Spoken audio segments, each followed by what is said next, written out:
নমস্কার সবাইকে, রূপালী এগ্রোর আর একটা নতুন পর্বে আপনাদের সকলকে স্বাগত জানাই। আজ দেখতেই পাচ্ছেন আমি কি নিয়ে এসেছি।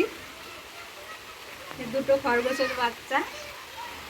খরগোশ আমার খুব ভালো লাগে, তাই এই দুটোকে আজকে এনেছি।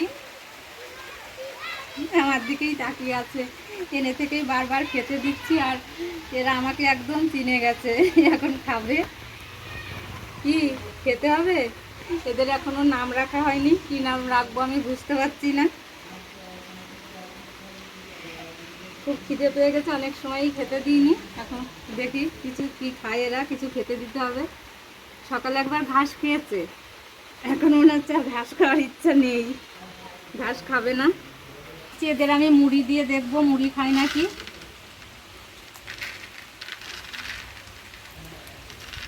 কি সুন্দর মুড়ি খাচ্ছে।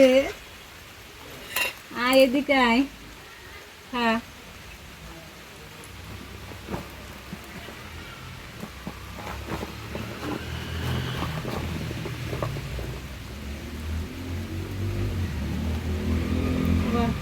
আমি ভাবতেই পারিনি যে এরা মুড়ি খাবে। সকাল থেকে ঘাস খাইয়েছি, এখন অল্প অল্প বৃষ্টি শুরু হলো, তাই মনে করলাম দেখি ঘরের খাবার এরা কিছু খাওয়ানো যায় কিনা। তো মুড়িটা দেওয়ার সাথে সাথেই খাওয়া শুরু করে দিয়েছে। খেয়ে নাও।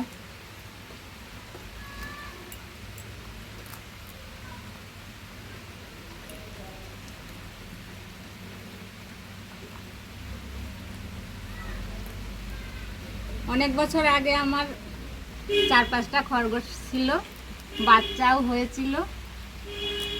তখন আমার ফেসবুক ইউটিউব কিছুই ছিল না, তাই আপনাদের দেখাতে পারিনি।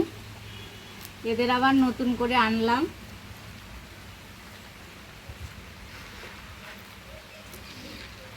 আমি তো সারাদিন এইসব নিয়েই থাকি, ছাগল, হাঁস, মুরগি, গাছ সব কিছুই তো আছে, আর সারাদিন এইসব নিয়েই আমাদের কাটে গ্রামের বাড়ি। কি খাও? ভালো লাগছে? তোমরা আর কি খাবা?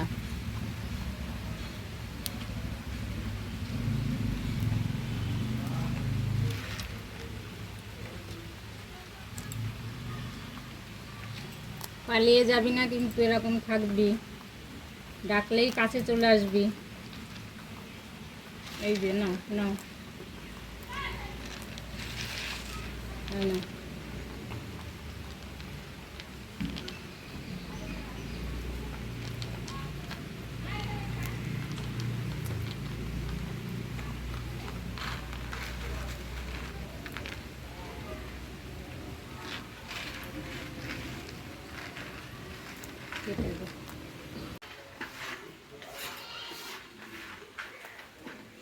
পালিয়ে যাচ্ছিস কেন? সবগুলো খা, খেয়ে নাও। আর কি খাবা? কলা খাবা না গরুর দুধ খাবা?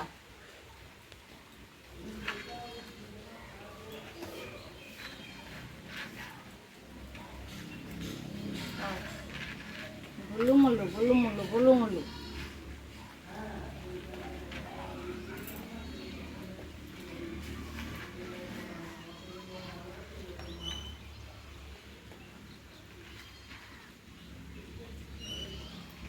মনে হচ্ছে এরা সবগুলো মুড়ি খেয়ে নেবে। তাহলে আজকের পর্বটা এখানেই শেষ করছি। পরের দিন আবার নতুন করে এদের কি খাওয়ানো যায় আপনাদের সাথে শেয়ার করব। সকলে ভালো থাকবেন। এত সময় আমাদের সাথে থাকার জন্য সকলকে অনেক অনেক ধন্যবাদ।